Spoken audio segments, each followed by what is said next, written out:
नमस्कार। लेकिन जो नए दर्शक हैं चैनल को सब्सक्राइब जरूर कीजिए। नंबर 1, दोस्तों आपको बता दूं कि आज भी दुनिया में कई ऐसे देश हैं जहां महिलाओं को वो सम्मान नहीं मिलता जिसके वो हकदार होती हैं। लेकिन प्राचीन इजिप्ट देश से हम सभी को सीखने की जरूरत है। दोस्तों हजारों साल पहले से ही यहाँ महिलाओं को वो सभी अधिकार दिए गए थे जो पुरुषों के पास थे। इतना ही नहीं दोस्तों, आपको ये भी बता दूं कि महिलाओं को इतनी ज्यादा आजादी थी कि उस जमाने में भी वो अपनी मर्जी से शादी रचा सकती थी। अगर पति से कोई परेशानी है तो वो पति को छोड़ भी सकती थी। कहने का मतलब ये है कि सेना में जाने के अलावा वहाँ की महिलाओं को हर चीज में शामिल किया जाता था। नंबर 2, दोस्तों ये दुनिया की एकमात्र सभ्यता है जहां पर शरीर के बालों को नुकसानदेह माना गया है। जी हाँ दोस्तों, कहा जाता है कि यहाँ के लोगों को बालों से इतनी ज्यादा नफरत थी कि ये लोग अपने शरीर के किसी हिस्से में बाल नहीं रखते थे। इनके मुताबिक शरीर में बाल आपकी सुंदरता को खराब करता है और आप कई बीमारियों के शिकार हो जाते हैं। नंबर 3, दोस्तों आपको जानकर हैरानी होगी कि उस जमाने में भी यहाँ की महिला बहुत सज संवर कर रहती थी। मिस्र में मेकअप करना आवश्यक था। ये लोग सुरमा का प्रयोग जरूर करते थे। वो मानते थे कि हरा और काला सुरमा उन्हें सूर्य की किरणों, मक्खियों तथा हानिकारक संक्रमणों से बचाए रखता था। इसके अलावा ये सूर्यदेव को श्रद्धांजलि और नमन करने का एक तरीका भी था। जी हाँ दोस्तों, तभी कहा जाता है कि प्राचीन मिस्र की महिलाएं बड़ी खूबसूरत होती थीं।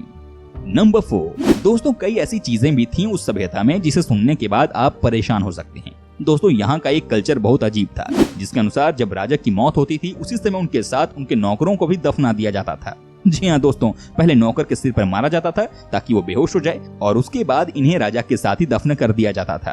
और ऐसा इसलिए क्योंकि इन लोगों का मानना था कि राजा की सेवा ये नौकर ऊपर भी करेंगे। नंबर 5, दोस्तों ये सभ्यता बहुत मॉडर्न थी। यहाँ के लोग बड़े ओपन माइंडेड थे। आपको जानकर हैरानी होगी कि यहाँ के लोगों के लिए दांतों को साफ रखना इतना महत्वपूर्ण था कि वो मम्मियों को टूथपिक के साथ दफनाते थे। माना जाता है कि प्राचीन मिस्र के निवासियों ने एक ही तरह की टूथपेस्ट की शुरुआत की थी। इसे बनाने में वे बैल के खुरों का पाउडर, जले हुए अंडे की छाल तथा राख के मिश्रण का प्रयोग करते थे। नंबर 6, दोस्तों आपको बता दूं कि यहाँ बहुत पहले से ही पॉपुलेशन कंट्रोल को लेकर लोगों के बीच में जागरूकता थी। लेकिन यहाँ के लोग संभोग भी खूब करते थे। ऐसे में आपके मन में सवाल आ रहा होगा कि ये आखिर पॉपुलेशन कंट्रोल करते कैसे थे। तो दोस्तों आपको बता दूं कि ये लोग सबसे पहले शहद को मिट्टी में मिला लेते थे और उसके बाद मगरमच्छ की पॉटी को भी इसमें मिक्स कर देते थे और संभोग करने से ठीक पहले इस मिश्रण को लड़कियों के प्राइवेट पार्ट पर लगा दिया जाता था। पता नहीं इससे क्या होता था, लेकिन यहाँ के लोगों का मानना था कि ऐसा करने से आपकी वाइफ प्रेग्नेंट नहीं होती है।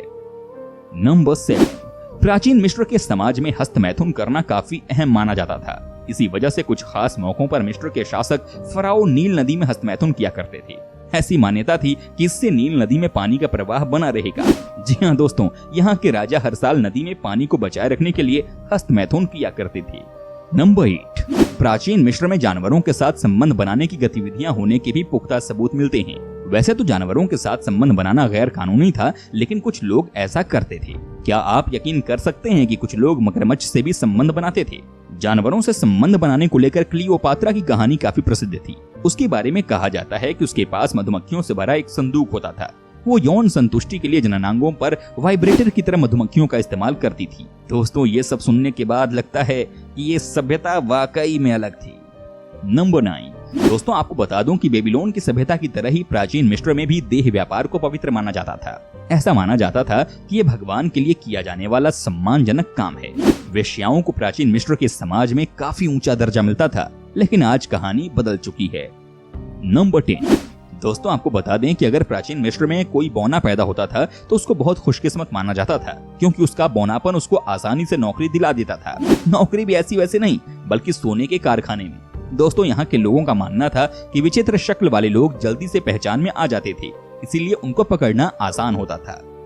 नंबर 11, दोस्तों आपको बता दें कि प्राचीन मिस्र में पिरामिड बनाने का काम बहुत ही मुश्किल होता होगा, लेकिन जो रिकॉर्ड्स मिले हैं उसके अनुसार पिरामिड का काम करने वाले लोग गुलाम नहीं थे, वे कलाकार थे, जिनका नाम इन स्मारकों के नीचे लिखा हुआ नजर आता है। जी हाँ दोस्तों, और यहाँ के लोग इस कलाकारों को बहुत इज्जत भी देते थे।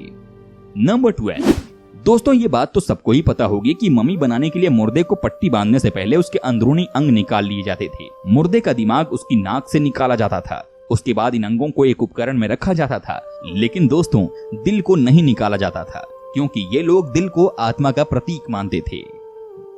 दोस्तों उम्मीद करता हूं कि आपको हमारा ये वीडियो पसंद आया होगा। साथ ही दोस्तों आप हमें कमेंट करके अपनी राय इस वीडियो पर दे सकते हैं। हमें आपके कमेंट का रहता है इंतजार।